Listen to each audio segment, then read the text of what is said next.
telling us no. y'all have that third. If not, maybe a fourth. As me and JP would tell you. They was all that love and all that support. Make sure you clarify. You said JP, not JP. Yeah. That's already a shaky argument right there.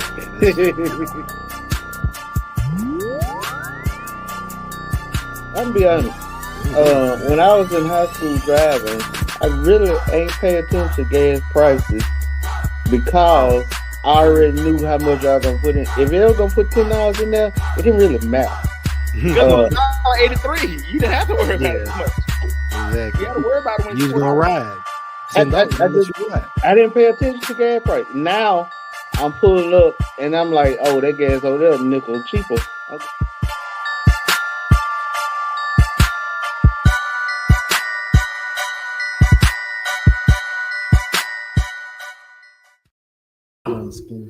What's good, everybody? Welcome to another episode of Apartment 4A. We are back. I am here live with two of the crew in Hattiesburg, Mississippi. Got me, Terrence Taylor, Johnny Key, or Jonathan Ivy here with us. We got on the line also, what is it? Don't be mad, Mr. JP himself. EKL's in the building. Fellas, how y'all doing, man? We're good over here. Doing great, man. That's good, man. It's good. Got a pretty good show going on today. I guess Jonathan ain't doing that well. You know when they said nothing, ain't did. Everybody a little upset as we get into the episode. Before we get too deep into it, I do want to acknowledge the NBA playoffs. It's actually been a pretty interesting playoffs. The Lakers actually just lost, so that series is now 3-2 going back to LA. Go Grizzlies. I tell you what, the disrespect. Hey, mute his mic. Mute his mic. Mute him. The disrespect. Give him a dummy mic or something. Somebody check and see if the Knicks won today. They were winning last time I checked. Oh, the Knicks won. They made the second round. Knicks made it to the second round. They just put out Cleveland. Yesterday, Denver put out. Who did Denver put out? Denver put out Minnesota Timberwolves. Now, Miami Heat is actually up 3-1 against Milwaukee. Philadelphia 76ers put out the Brooklyn Nets. The Brooklyn Nets. Golden State, they're just getting started. They are tied 2-2 in the series. And the Suns just put out the Clippers because the Clippers gonna clip. Even though they had two All-Stars that did not, one of them only played one game, the other one didn't play at all. But the Clippers gonna clip, they can't help. So. But yeah. So we got disrespectful Terrence over here talking about Go Memphis, and we just waiting on John Morant to hit another strip club or something. Hey, I talked to LeBron the other day, and Friday we're gonna have a bashing party out there in LA, baby. I might fly out there for it. Strippers galore. I believe you talk to LeBron, man. I believe you talk to him. You better talk to AD because I don't, street clothes, act like he don't know how to put the ball in the basket. You think he a point guard? I need him to get down on the post. And as we talk about things that's bothering us and problems that we have on earth, one of my problems is AD act like he a point guard and not a center. Could have won the game tonight.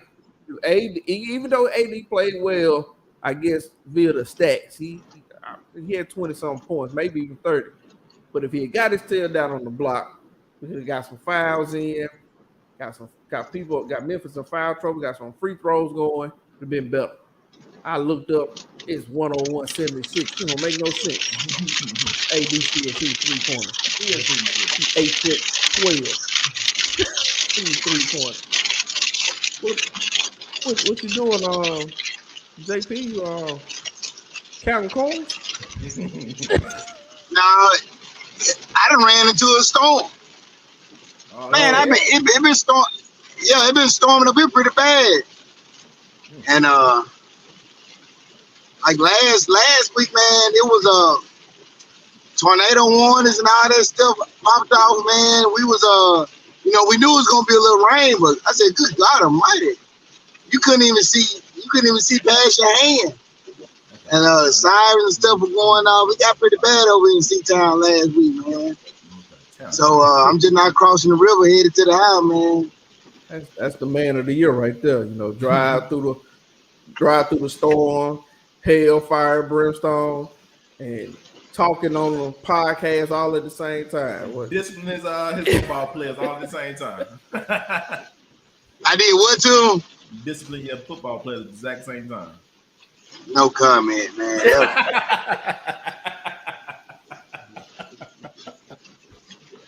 That's man of the year, man. 2023, baby. Going to the ship. We all gonna be there. Hey, that's it. That's it. The championship. You talking about Columbus? Yeah, Columbus gonna win the championship. It's the Falcons. JP will be a champion. looking from the stand. No, he gonna be. No, the Falcons gonna be on the prowl. We going to the championship. They gonna be looking. Yeah, they'll be there. They'll be looking on the sideline. See, it take a green wave to say something. But I don't think is Columbus still 5A? Nah, we moved up to 6A. 6A. So they ain't even got to play us. I know y'all still play with the little boy. They moved over to the big boy. Thank you, Rod. Don's the guy in hate for him and Willie tonight. I appreciate it. The hating life is real. Yeah, it's real. They in the little boy league. They just trying. They gonna win, beat no power to 7th graders. Exactly. Sound like West Point. Didn't JP go to West Point twice?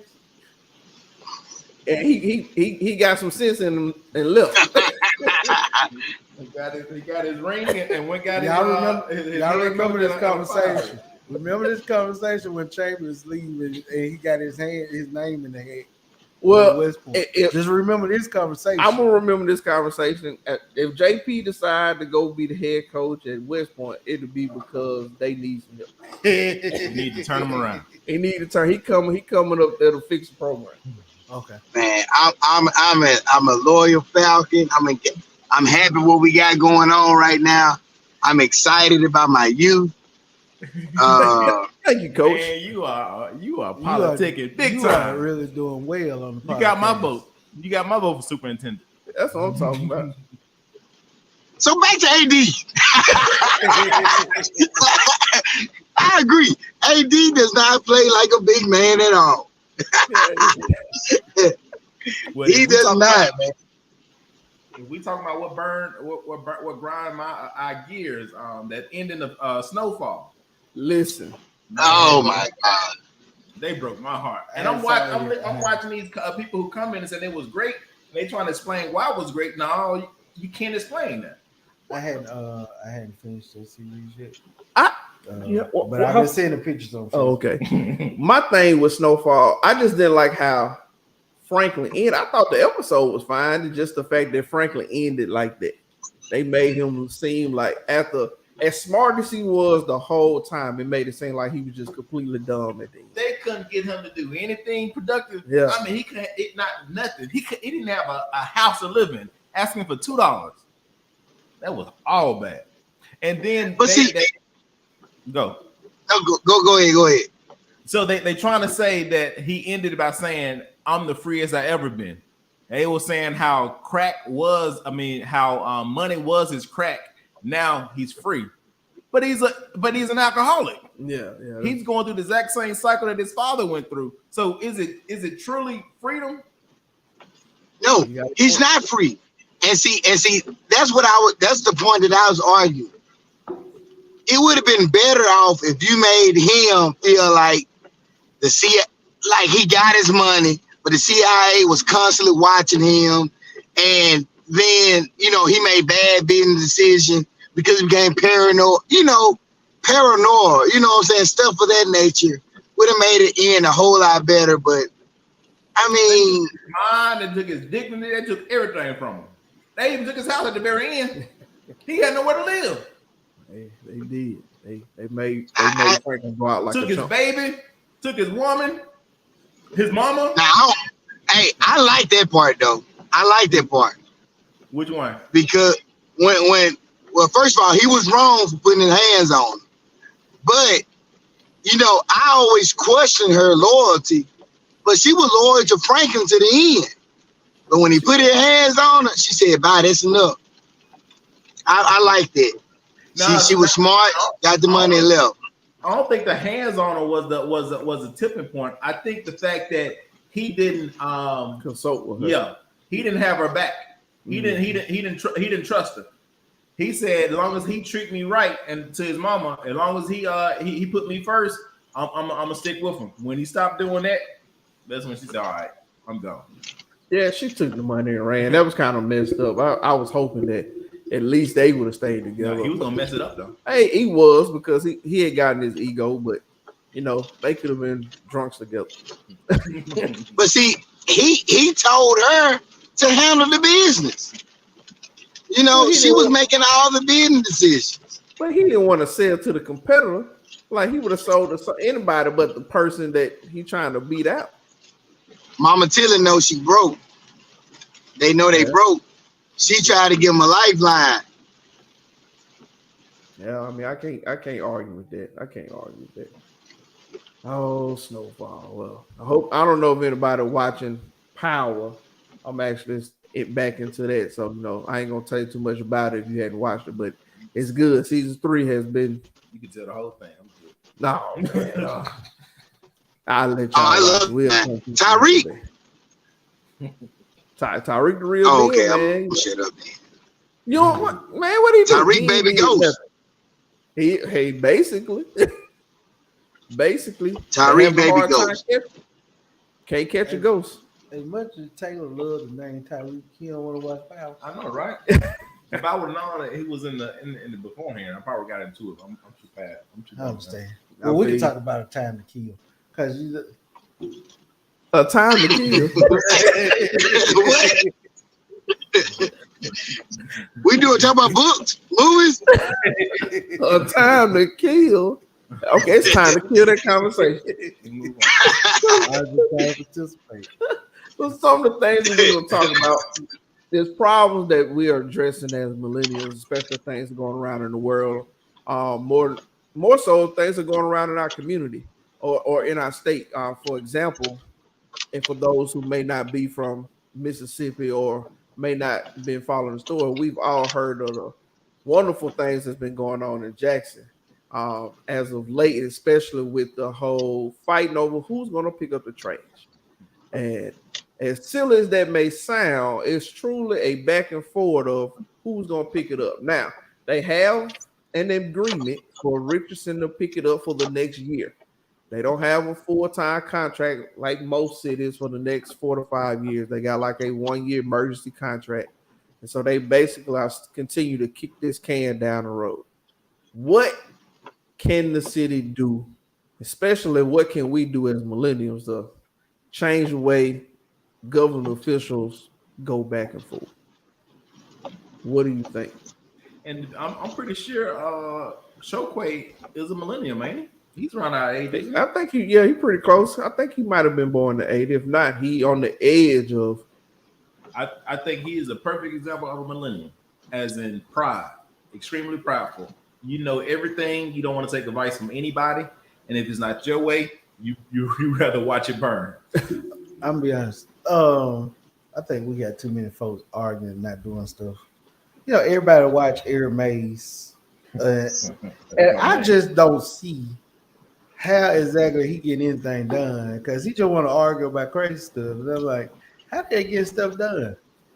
Like, so I think people need to just start actually voting these folks out and stop just watching them and laughing about stuff they seen.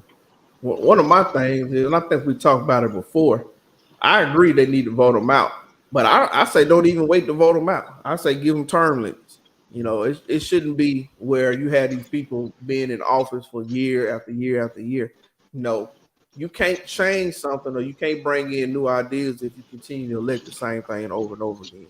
So until you can essentially force some people out, and give somebody an opportunity to actually make some changes, do something different. And I understand, I don't think you should do it every year. You know, maybe give that person you know, 2 or 3 turns to actually make a difference. Because I understand you can't do it all in the first term, but I mean, for people, I mean, what's that guy name? Kenny Stokes. I mean, he been As long as I've been as with him. long as I've been, that's 38 years. It's Ken Stone and the mayor stop disagreeing with each other. It Y'all doesn't might matter, get some it doesn't stuff matter done. who's in who's the mayor. He argues with. He argue with it, and I I'm can't remember not one person he agreed with. right. And I'm not saying he's not doing good work He for doesn't agree with, his community. I'm saying. What's his name? Who? The guy who was breaking in the house. Oh, Frank Milton. Oh no, Frank Milton can't start giving. But that's the thing, man. You know, you got the same people in there doing the same stuff over and over again. And of course, you can ask for people to vote for change, but people only vote for people they know. You know, they look at the ballot. Oh, I know that name. I'm gonna vote for that guy. They ain't looking to see if he actually done nothing. That's why I think there should be some term limits. Gotta get some new blood in there. Get some new blood in there. Do something different. But I think that's the city of Jackson problem. Outside of the fact that it's I want to be right and I want you to be wrong. I think it's just too many of the same people doing the same thing over and over. Nominate Rod Thurman for Mayor of Jackson. Mayor Jackson. I gotta live in Jackson to be Mayor of Jackson. And I don't stay in Jackson. Not yet. We can get you a spot in Jackson. You know, we really consider all that Jackson. You might be Madison, but you Jackson. But that ain't how government works. Well, we gonna call you Jackson because you close. Right. I see everything here.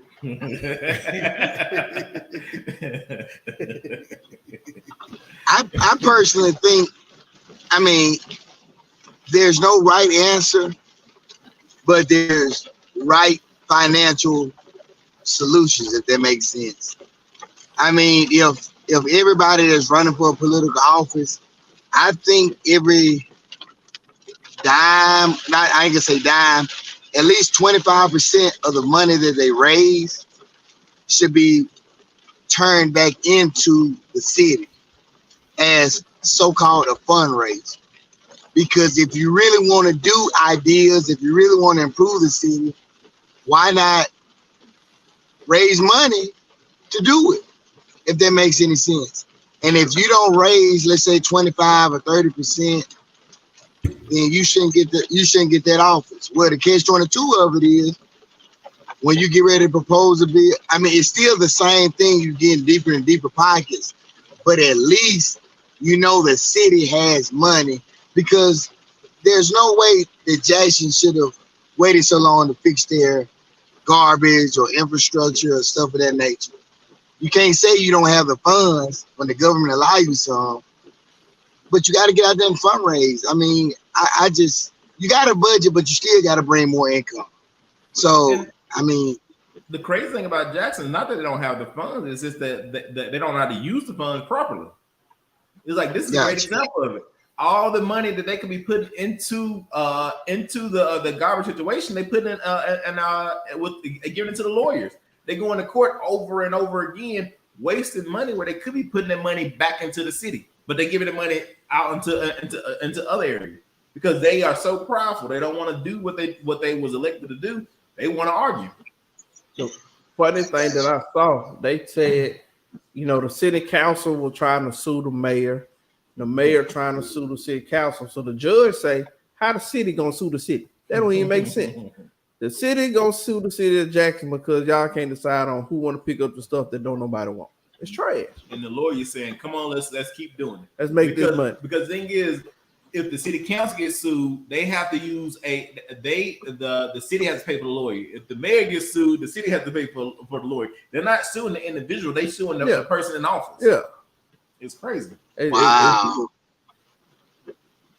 I think I was listening to something where they said the money, our allotment for litigation has already been spent. So all this stuff that we continue to do, we're not doing our money that goes towards the lawyers because all that's spent. We have to pull from other areas, and this is only 5 months in. It just got to be some change, man. I agree. They got to do better if they're going to vote new people in. They can vote people in that have the experience to do that, you know, or at least something. Like if budgeting is our problem, we need to vote some people in that can do budgets. You know, if our problem is raising funds, vote somebody in that can help raise funds. The funny thing when you said about raising fund is, you know, a lot of these politicians and other positions, they raise money to run for office. They raise all this money to run for office, and then when they get to office, they'll raise no more money. Speed. Right. They got an unlimited check. They got a blank check, and they can spin. It's crazy. You should run for office on your. And I guess technically they say that we are running for office on our own dime, but you taking other folks' money to run for office instead of taking their money to put it back into the city. So, and side note, 1989 is when Kenny Stokes was elected to as a councilman. That's crazy.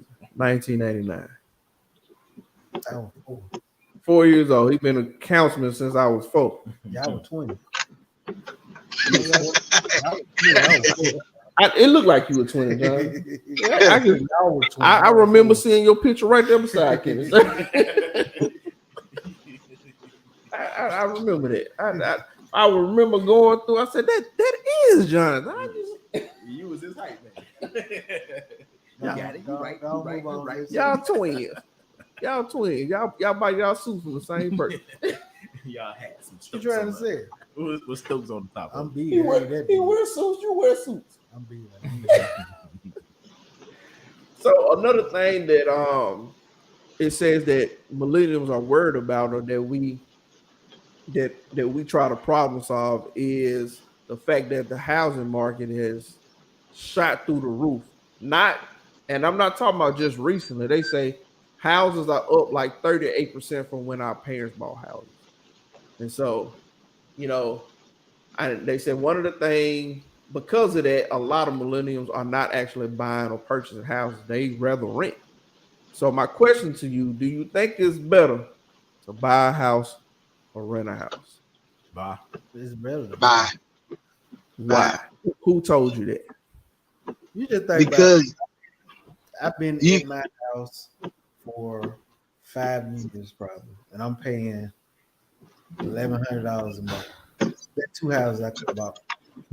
Well, back then, when I was younger, they were having houses they were building a house for $33,000.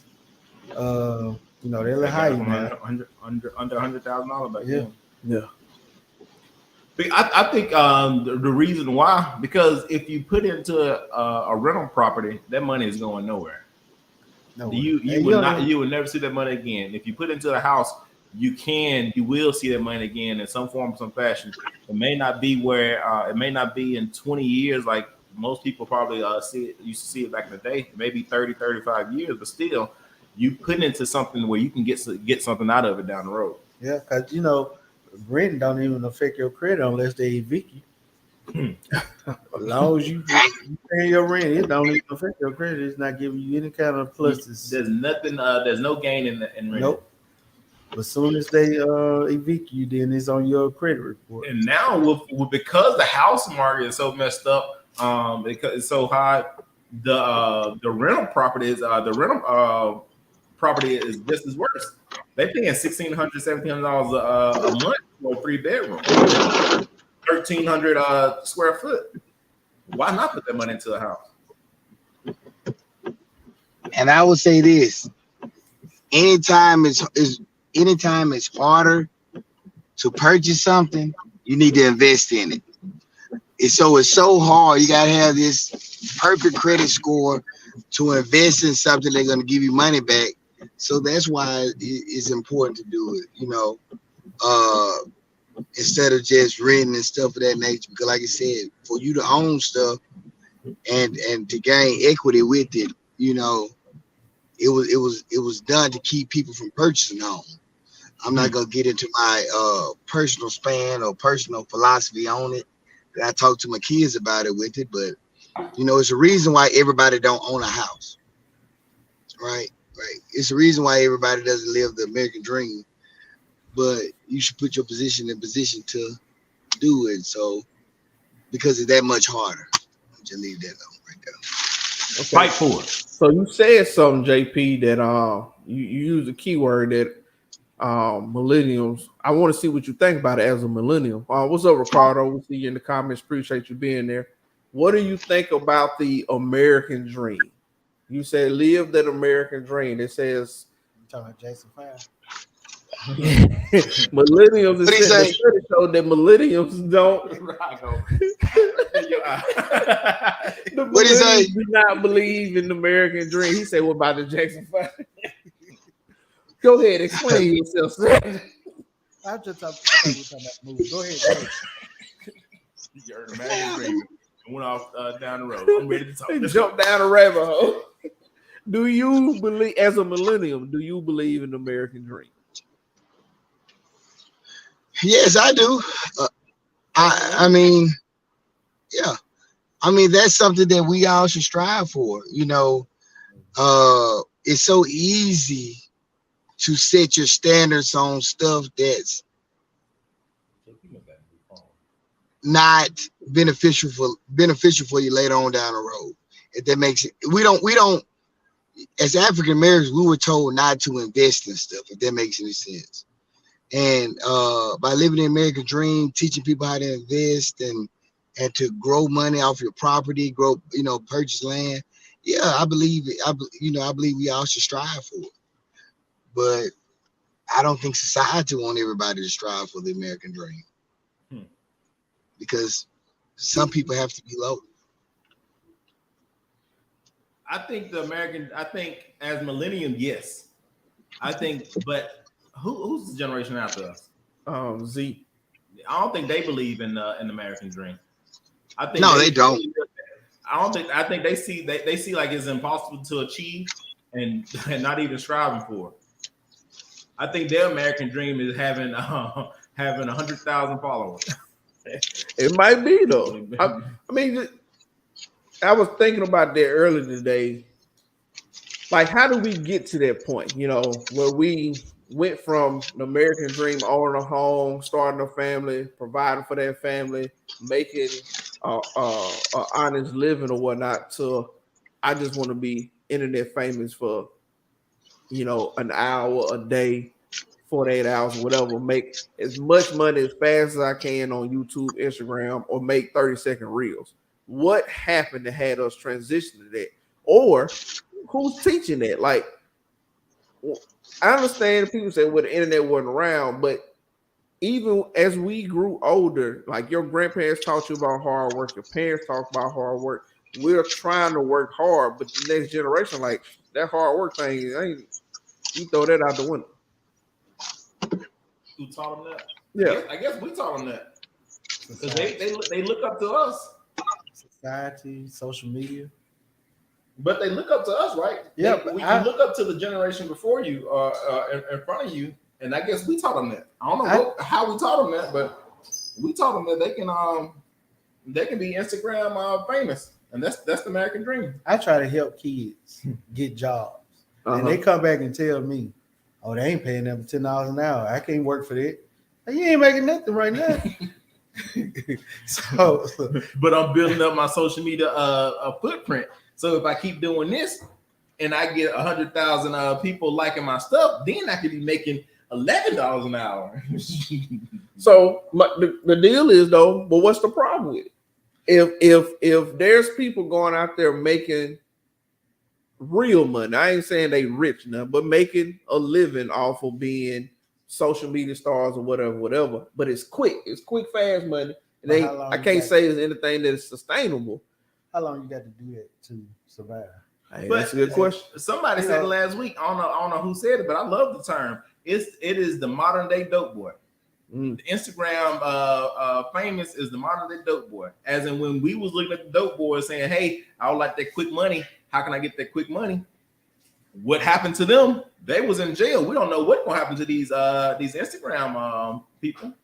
Yeah, internet famous people, the viral people. Oh, I guess we should take a look. The people who were viral 5 or 6 years ago, are they still relevant today?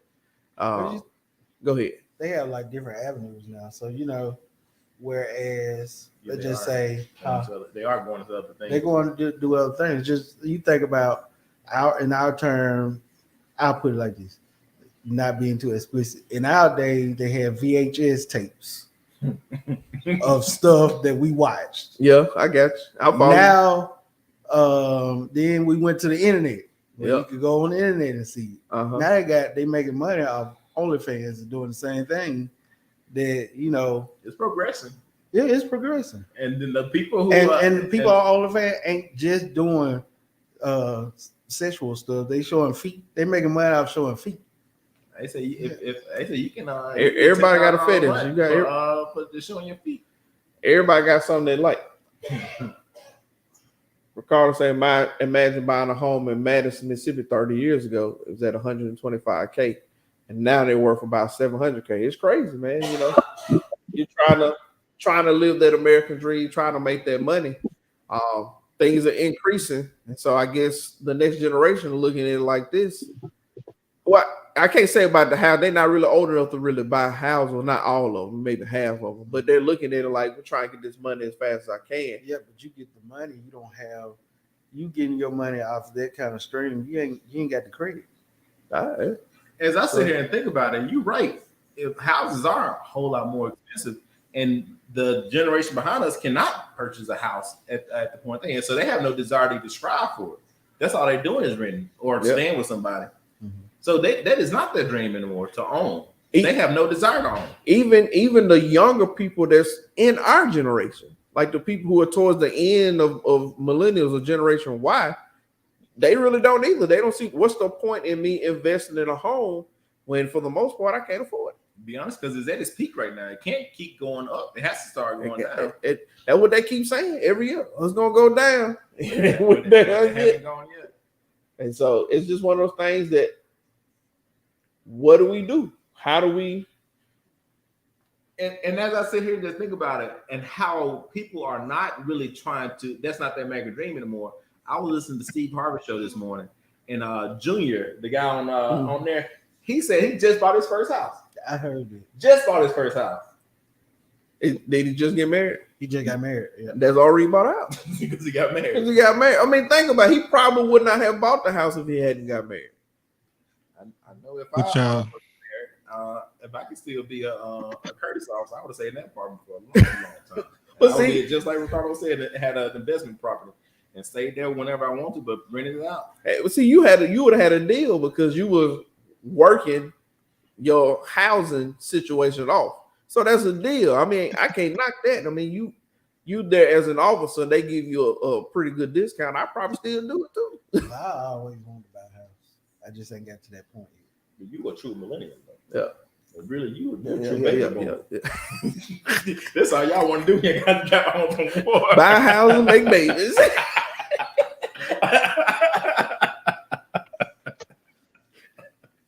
Eric, what's going on? You made it back. Yeah, halfway back anyway, man. I don't know what's going on with this camera. It's all good. It's all good. You kind of match your background, but it's all right. The shots are being shot today. He said he saw you in the Spider-Man movie playing the dark alley. Hey, kid, you the same color as me almost, man. I don't even watch Spider-Man. What you say, Eric? I was saying, J.K., almost the same color as me, man. If right not, maybe a shade or two darker. I'm telling you, man. Yeah, that old adds some shades, man. The older you get, the darker you get. More black. That's all, man. So, Aaron, what we're talking about was the American dream. Do you think it's something that still exists today for millennials or the next generation? What's your thoughts on it? Well, I think there's definitely an American dream still. I don't think it's the same dream that we kind of grew up with or anybody before us. I feel like their dream right now is to grow up and be famous. So everybody's trying to go viral. Everybody is, super self-centered and, just having that kind of fantasy of, well, one day from my phone, I can become a millionaire. I can hit it big. I can be Kim Kardashian. Yeah, exactly. And $1 billion. Yeah, and it seemed more, and it's a lot more. It's like round the clock, like instantaneous. Like I don't know, it just kind of changed the way people operate. But I think that's probably like a lot of people's dreams. I think, like I was saying, the idea for some people, especially depending on where you live in at, owning a home is like not even a consideration. It's like, oh, I'll never own a home. I always rent.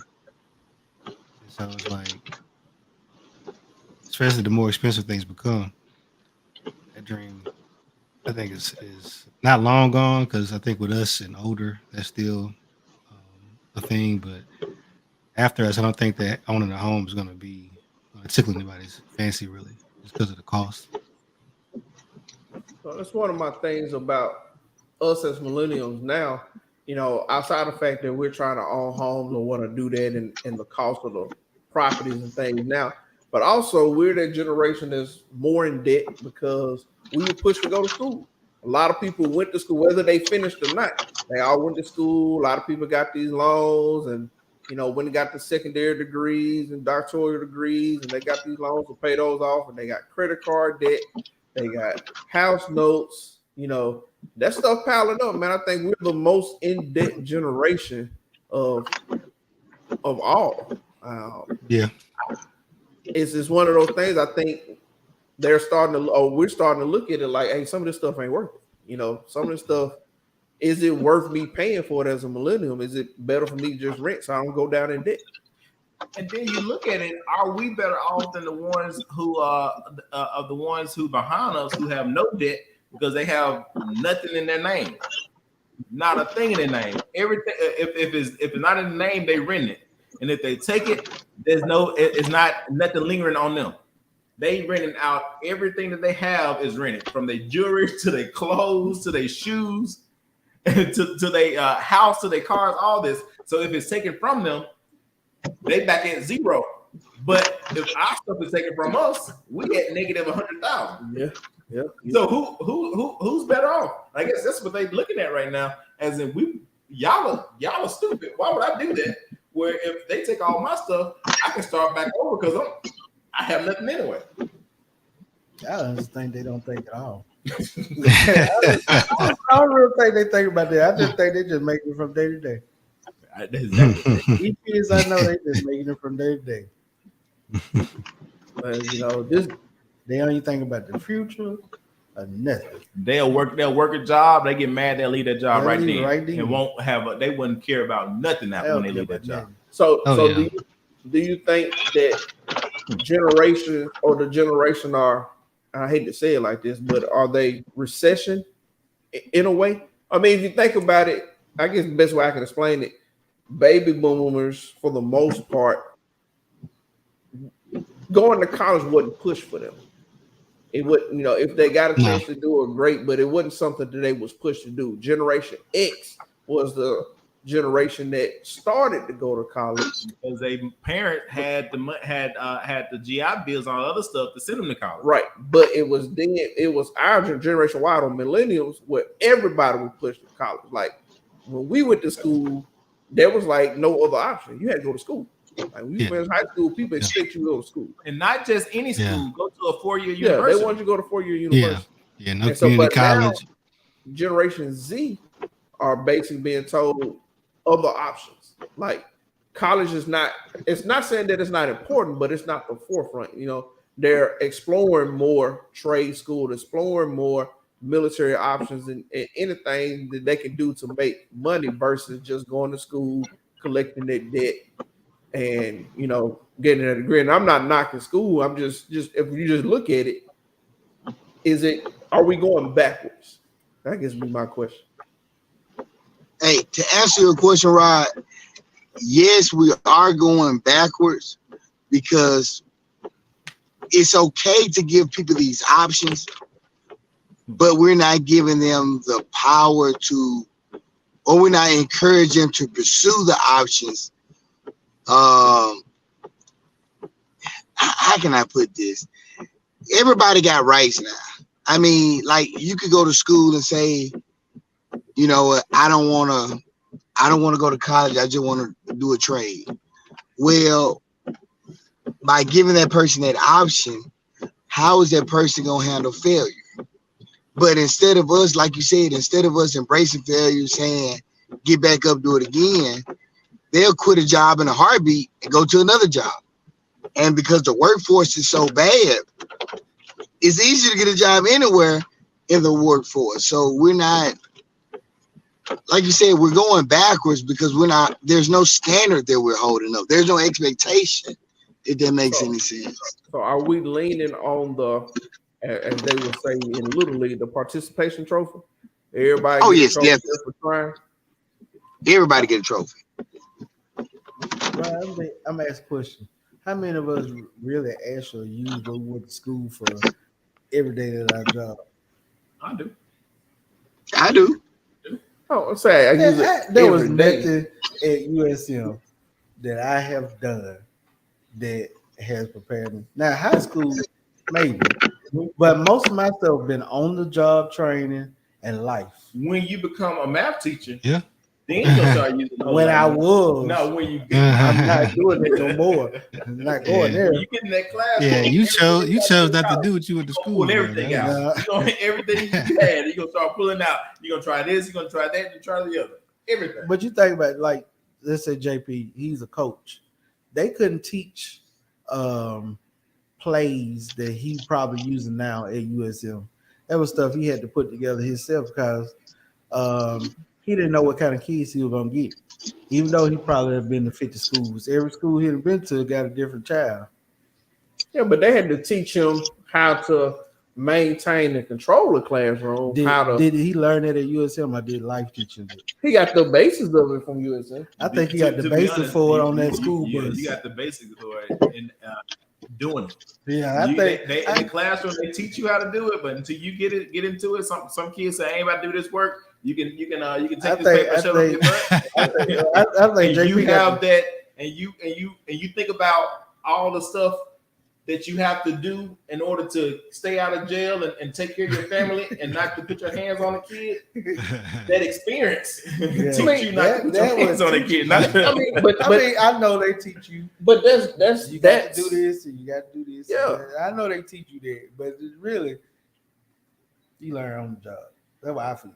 Yes. So some of these kids, the point I would get to, some of these folks are younger people are just learning on the job. They ain't doing well in high school. We got to actually put this to these kids that sometimes they don't need to go to college. So let me ask you I know we was encouraged to go and told us we had to go, but these young folks, they don't need to go. Well, they just need to go to a trade school or something and learn something. I agree. I agree. College is not for everybody. But for those who go, or for those important jobs that require you to have something, who teach you how to learn? Teachers are important. That's what I'm saying. Yeah, so even if you don't go to college and learn, if they don't teach you exactly how to do a particular job, at minimal, they teach you how to learn. They give you the practice of how to learn and understand. I was actually talking about our profession. I ain't talking about like lawyers. I know they need to go to school. Doctors, they need to go to school. Funeral people, they need to go to school. But for people like me, go to school to be to take care of a dead body. Yeah. Hey, there's a whole college for it. There's a whole college for it. Yeah. So you have to be licensed in it. So I mean, it's just something to think about, the way we were pushed to go to school, and it was all about going to school and getting a degree, getting multiple degrees, and it was never a big thing about accumulating debt. You're gonna get these student loans, you're gonna pay for them, whatever. You get this big job and pay it off. You get this big job, and one thing about school, especially college, that I always remember saying, you tell somebody, "Hey, I'm a major in this," and you're like, "Oh, ain't no money in there. You should do something else." I tell you what, I owed USM $60,000, and I had made $60,000 in a year. Your next job might make $60,000. You can pay them off in 1 year. Your next job can make $65,000. You have $5,000 to live. The numbers add up. Makes sense. We went to school for. We added that. 65,000 minus 60, you got 5. That makes sense. I think I owed 85,000. If I remember. You go hang out with that Millet guy. Yeah. And you know what? You should record yourself paying it so you can go buy. Make a few more dollars. Exactly.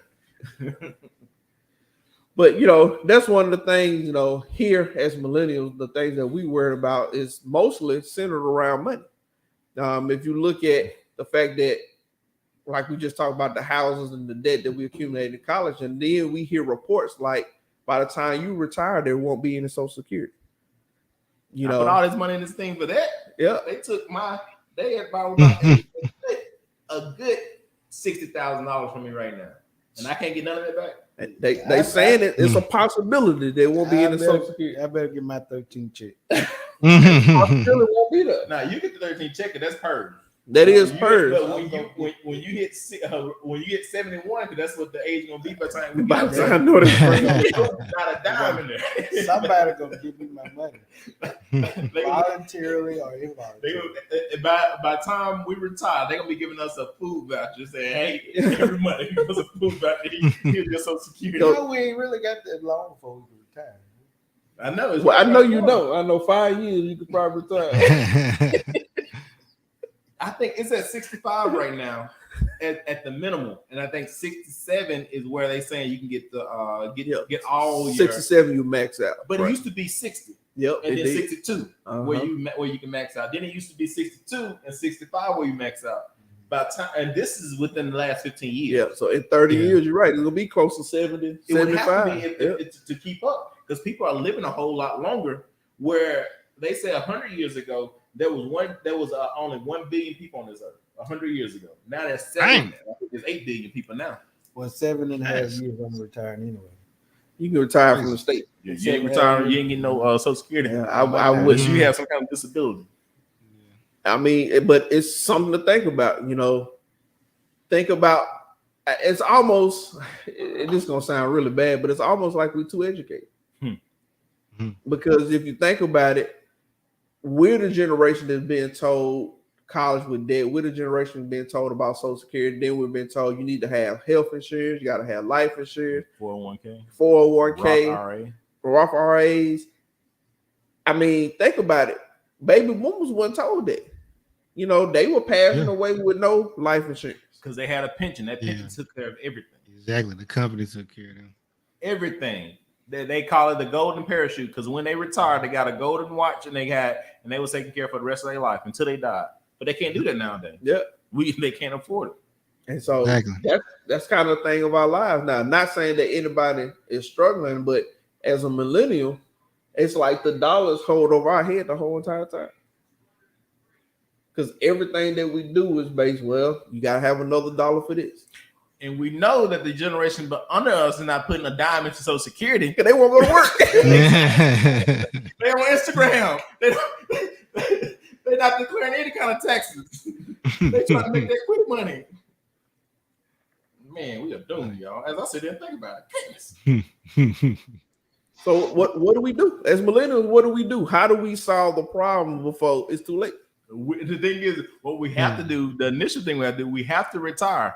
Whatever system we're in, we have to retire in that system. We have to, because if we don't retire in that system, we won't have that steady, that one check right there. Because anything else, we know that we can. If we have that one retirement, which is most of us who got into the system early, like JP and J Key, within the next 10 years, y'all can start collecting at least that one check. But after that, everything else, you got to work again. So that one check is on half of your what you are making now. You can't live on what you have making now. I was at the barbershop Saturday, and one of the barber was saying, his question was, how much should a normal person have in their bank account around this time? And he said everyone around your 30 age, you should have $10,000 saved up in your account. And I was sitting there thinking, I'm trying to make $10, keep that to the next month. So you think about it, and he's young, like he in his 20s something, and I'm thinking maybe they are making that kind of money in the barbershop. But $10,000, should we have $10,000 saved in our account? And one of the guys that was there said, people don't really hit their financial stride until they're in their 40s. Mm-hmm. That's when people are normally saving up and having money. Go ahead,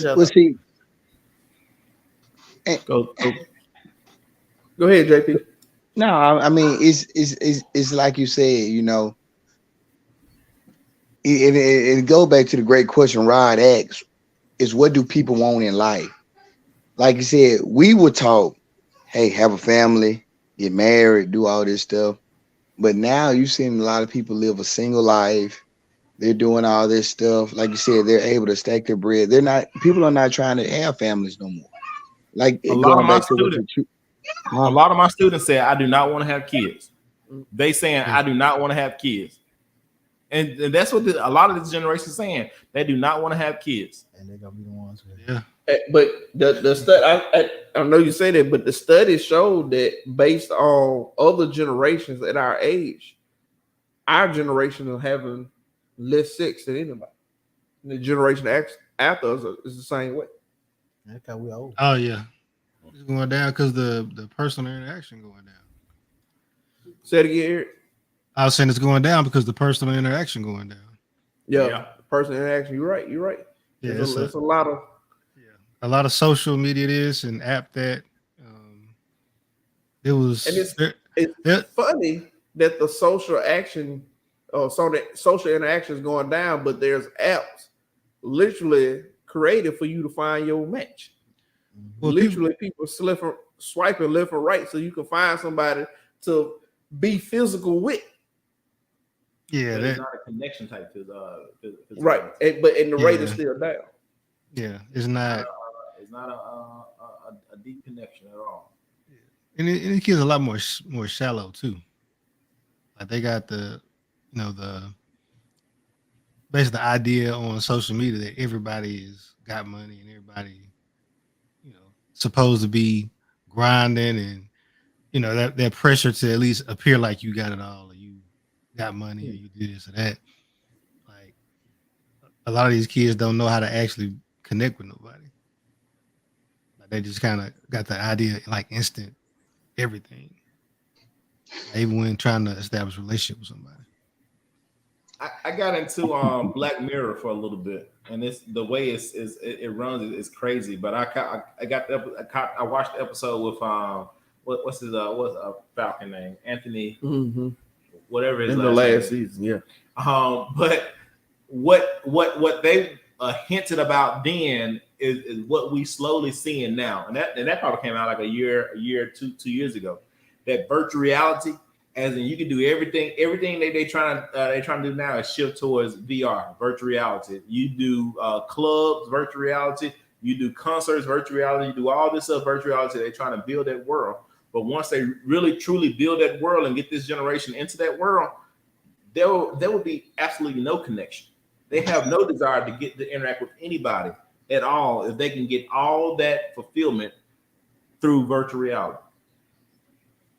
And that's scary. Hey, they're doing some crazy things with VR and AI these days. They're coming up with a lot of people using a lot of different AIs to do a lot of different stuff. And it's scary because most of y'all have probably seen with the rap artists and other artists where they're taking their voices and creating songs or covering songs. It's like, it's going to come a time where you ain't going to be able to tell the difference. And you ain't gonna know if Drake dropped a new song or that's the computer doing it. You got no idea. And Already at that point. Well, basically, it is hard to tell the difference. Extremely hard. You basically can't. Then you got Elon Musk. He done made the whole world upset by taking everybody blue check mark away. So you can't verify that, by a verified source that, yeah, that's me, yeah, it's not, because nobody want to pay $6 or whatever it is to be on Twitter. I ain't paying it, I just be on Twitter. That's fine. Yeah. So it's one of those crazy things that as things change, as technology move forward, and especially for us as millennials, we the technology gurus or guinea pigs. Technology started with us. We were the people, even though our parents created it, we were the ones that used it. We the ones that were out there on the computers, getting on the internet. We the one that started the AOL chat. Parents went out there staying up to midnight on dial-up, chatting with people. That was us. Yeah. In a different country. From different countries. We were the one creating the MySpace faces that changed to Facebook, to Instagram, and so on and so on. It was technically still our generation that even got into Instagram and Snapchat and all of those. Yeah. Even if you go on TikTok, most of the people on TikTok is us. Mm-hmm. It's mostly us. And so we're the generation that's actually pushing the technology stuff forward. But at some point, we got to remember that, hey, we still humans. We Right, still you need said to have some type of interaction. right. You said something that's funny because a lot of my players, you know, we heard one kid say it and they repeat it every time. I'd be like, man, y'all generation lost, y'all generation struggling, whatever. And they throw it back on us. Y'all the one that made us. You know, and there it is, you know. But like you said, you know, they're following our footsteps, they're following everything that we do. Like you said, it just going back to the governance and all that good stuff. So Just like with our parents who created it and we made it better, we created it and they making it a whole lot in their mind better. We're enabling it to a point. I mean, just think about it. Most of us was in high school when we started, not high school, in college when we started using smartphones and tablets. My child 5. Yep. And he pick up a tablet and do anything you want. Hey, they can't read. Yep, same here. Anything they want to on YouTube. Anything they want to on YouTube. And the thing is, that's how it's created. It's created for those who can't read. Yeah. It's created for those who can just identify a picture, click on it, and operate from there. You don't have to be able to read. And you know what? The funny thing is, they've been doing that for years. One of the things they did even before technology came out, and my example is McDonald's. You go to McDonald's and you order something, you don't say, let me get the Big Mac meal, let me get the number 1. I say that, and every time I say that, they say, what? I say, my bad. I'm sorry. Number 1. I do that too. Like, for example, when you buy a drink, you can get fruit punch or lemonade at McDonald's or wherever. They say like flash and fruit punch or popping pink lemonade. So I just read that, and they be like, huh? What? Like, it literally what says on the label when you go out there and make it. Flashing. I want that pink stuff. I got you now. But we have been accustomed to, instead of reading anything, doing it the easy way. Let me get a number 1, a number 2, number 10. Let me get that, you know. I don't even think people come in there and read the menu. A lot of times they just get the same. Let me get a 10-piece or 3-piece spicy. You know, it's just. And as I sit here and think about it, I don't know how their system is set up because I never worked at McDonald's, but I'm pretty sure it's set up so that person can be can thrive. I guarantee you on that screen it has a 1 on there. They probably do. So if you say Big Mac, it's not that they can't read it. Of course they can't read it, but they don't even see Big Mac on the screen. They see a number 1. Yeah. So when you say I want a number 1, they gonna click on number 1. A number 1. Yeah, I mean, you're probably right. I don't have no idea what it looked like. But it's a shame that even back then, Popeye's the same way. You can order number 3. They know what I want. Well, because you come 3 times a week. Hey, Mr. Ivan. They got the JQ special at Popeye. People who work at Wonder used to ride my bus when they was in 3-piece spicy with red beans, right? Pepsi. Yes, sir. Extra hot sauce. You drive up at 9:20. Hey, Mr. Ivy, they when you say, "Can I take you?" Hey, Mr. Ivy, same thing. You just getting out of church, right? They know him so well. They put an antacid pill with it. For the what? Antacid pill. They'll give you jalapenos aside. They throw an antacid pill with it. One of my students did one time give me a senior discount. And I said, I ain't that old, but I'm going with it. Save me a dog. Take your blood. See what I'm saying? You better use your age. Go ahead, Rod. Oh man, it was good, man. We appreciate everybody for joining us tonight. We had some good laughs, but it's something to think about, man. As we all get older, regardless of what generation you are, think about the problems and issues that's going on. Think about the things that's going to help improve or move your generation forward, especially those of us who have kids and move the next generation forward. So just be mindful, man. Be careful. Get out there, do what you got to do. And for the younger people that may be watching, please give to the Social Security system. Please. Yes, because I ain't got but less than 10 more, cuz, and I'm getting mine. I need that 65. I need that 13 check. I know that's right. But like always, you guys ain't got to go home, but you got to get up out of here. Deuces.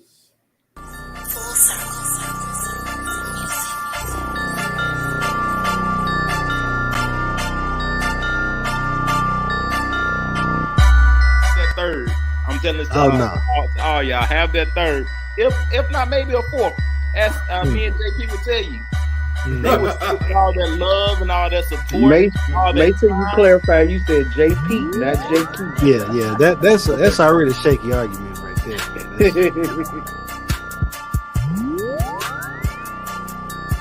I'm gonna be honest. When I was in high school driving, I really ain't pay attention to gas prices because I already knew how much I was gonna put in. If they was gonna put $10 in there, it didn't really matter. 83. You didn't have to worry about it too much. Exactly. You had to worry about it when You was gonna ride. I didn't pay attention to gas price. Now I'm pulling up and I'm like, oh, that gas over there nickel cheaper. Okay.